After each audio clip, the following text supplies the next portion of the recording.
Ya pemirsa, seperti biasa topik yang akan kami angkat dalam Editor's View kali ini adalah terkait dengan topik yang menarik tentunya bagi para pemirsa CNBC Indonesia, yaitu berkaitan juga dengan pertumbuhan ekonomi Indonesia di sepanjang tahun 2024. Seperti apa proyeksinya dan kita akan lihat seperti apa artikelnya yang menarik banyak perhatian dari pemirsa CNBC Indonesia ya. Di sini ada berkah pemilu, Sri Mulyani optimistis ekonomi Indonesia tumbuh 5,2% di tahun 2024. Untuk kita akan bahas lebih dalam begitu ya, berkaitan dengan hal ini. Kemudian kita lihat lagi next-nya ada artikel berikutnya.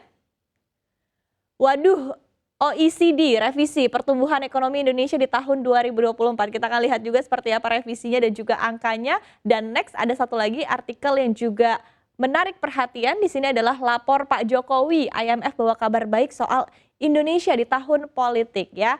Nah, ini berkaitan juga dengan pertumbuhan ekonomi Indonesia, seperti apa nanti komponen-komponen ya di sepanjang tahun 2024 ini, dan tentu kita akan berdiskusi bersama dengan rekan saya Pramudia Prabowo di sini sudah akan menemani saya. Kemudian juga sudah hadir di studio CNBC Indonesia Mas Michael Jeffriando selaku Managing Editor CNBC Indonesia. Selamat pagi, Mas Selamat Michael. pagi, Iva. Dan kita akan sapa ya yang sudah bergabung bersama kami melalui sambungan Zoom, Chief Ekonomi CNBC Indonesia Bapak Anggito Abimanyu. Selamat pagi, Pak Anggito.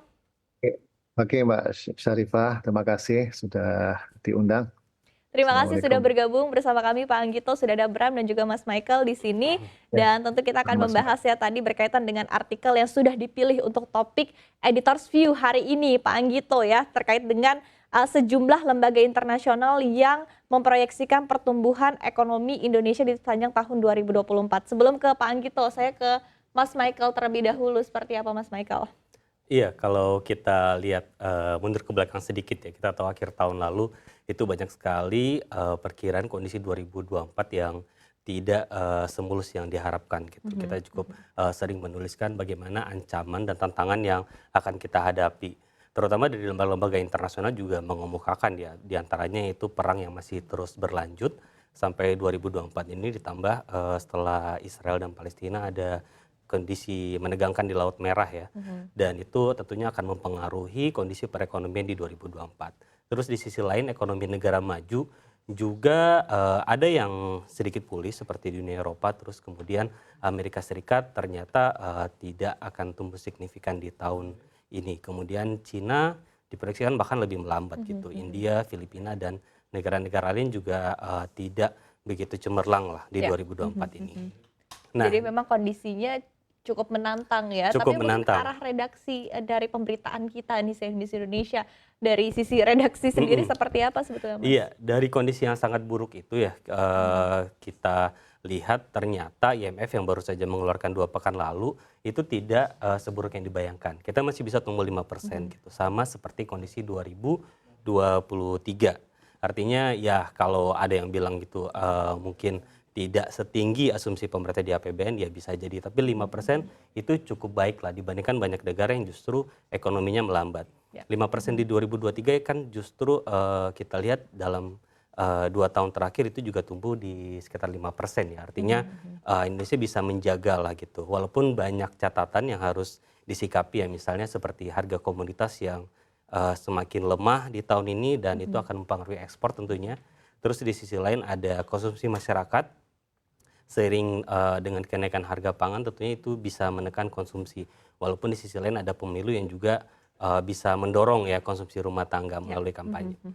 Oke, baik Bang Michael, kalau misalnya kita mengamati begitu ya dari penilaian sentimen eksternal yang mana tadi Anda sampaikan sebetulnya masih cukup relate dengan apa yang dikatakan pemerintah kita bahwa ekonomi kita masih cukup terjaga bahkan di tahun 2024 ini. Sebetulnya distorsi yang tentunya terlihat dan juga nampak di tahun politik ini, apakah memang juga mengarah pada masih wait and see-nya para investor?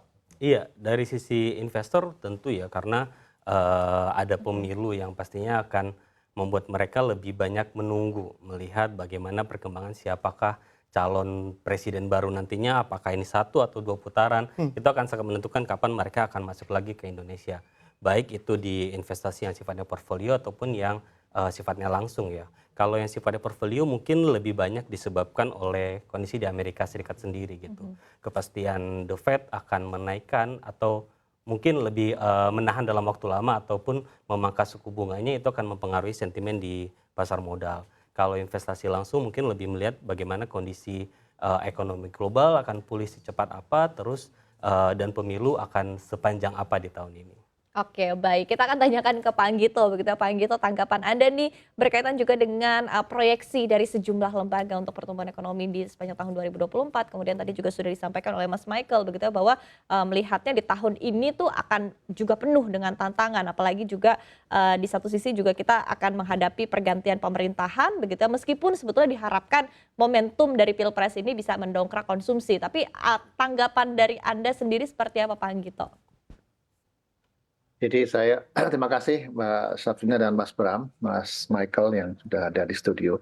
Jadi kalau kita baca World Economic Outlook Januari yang terakhir yang diterbitkan dalam rangka Global Economic Outlook atau WEO di Davos, itu sebetulnya sinyalnya cukup jelas bahwa kondisi 2024 itu stagnan gitu ya. Steady lah, steady ya, cenderung ke stagnan ya, steady, jadi 3,1% 2024, baru akan naik di tahun 2025 itu sekitar 3,2%, 3,2 sampai 3,3%. Jadi kondisi global masih steady ya, steady meskipun ada yang mengatakan cenderung ke stagnan. Namun demikian inflasinya cenderung menurun ya. Menurun itu karena demand tadi ya, demand tadi berkurang sehingga harga komoditas dan khususnya harga pangan, energi akan cenderung akan turun. Jadi itu inflation, tapi yang disampaikan lagi adalah higher risk, risikonya lebih banyak ya, risiko perubahan iklim, risiko dari AI, artificial intelligence, kohesi sosial, kemudian kemungkinan untuk perang bersenjata, itu risikonya meningkat ya. Nah, jadi kondisinya seperti itu ya, artinya tidak dalam kondisi yang baik ya, kondisi tidak baik meskipun steady growth. Jadi memang banyak negara yang melakukan penyesuaian ya terhadap proyeksi dari dunia yang diterbitkan oleh IMF dalam World Economic Outlook Report dan juga laporan mengenai risiko ekonomi dunia. Oke, baik. Pak Anggito, apabila dari pernyataan Anda begitu ya mengatakan ekonomi Indonesia di tahun 2024 ini akan bergerak stagnan dan akan dimulai rebound di tahun 2025 nanti, sektor apa Pak Anggito yang mengawali bangkitnya ekonomi tanah air? Ya, sebetulnya kalau kita lihat country by country projection ya, pertumbuhan ekonomi Indonesia tidak membaik di 2024.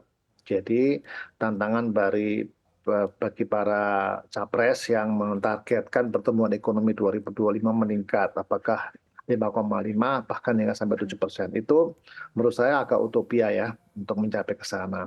Yang paling mengecewakan sebetulnya adalah tahun 2023 itu belanja konsumsi masyarakat itu tertekan cukup besar ya, karena harga-harga komoditi pangan itu selalu mahal ya, masih meningkat di tahun 2023. Nah, kunci pertama adalah apakah kita bisa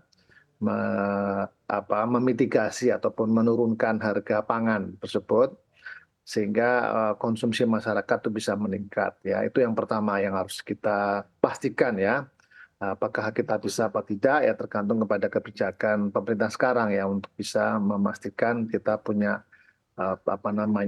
suplai pangan yang cukup, suplai energi yang cukup. Itu yang pertama. Yang kedua yang sebetulnya yang lebih memprihatinkan adalah terjadinya deindustrialisasi yang secara nyata ya terjadi.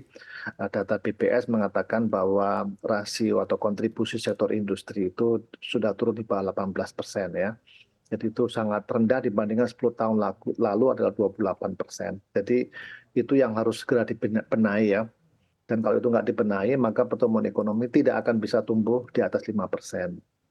Menurut saya 2024 5% itu sudah sangat bagus ya. Jadi saya kira tidak ada kabar baik ya, tidak ada kabar baik bagi perekonomian Indonesia kecuali ada suatu kebijakan yang betul-betul bold ya untuk bisa meningkatkan kontribusi sektor industri manufaktur khususnya. Yang kedua adalah bagaimana menjaga inflasi. Nah, ini karena pemerintah sibuk ngurusin pemilu, jadi memang tidak ada new inisiatif baru tidak kita dengar sama sekali. Oke, baik. Nanti kita akan ulas lagi lebih dalam sebetulnya inisiatif baru seperti apa sih begitu yang paling paling cocok begitu dibutuhkan juga di saat ini.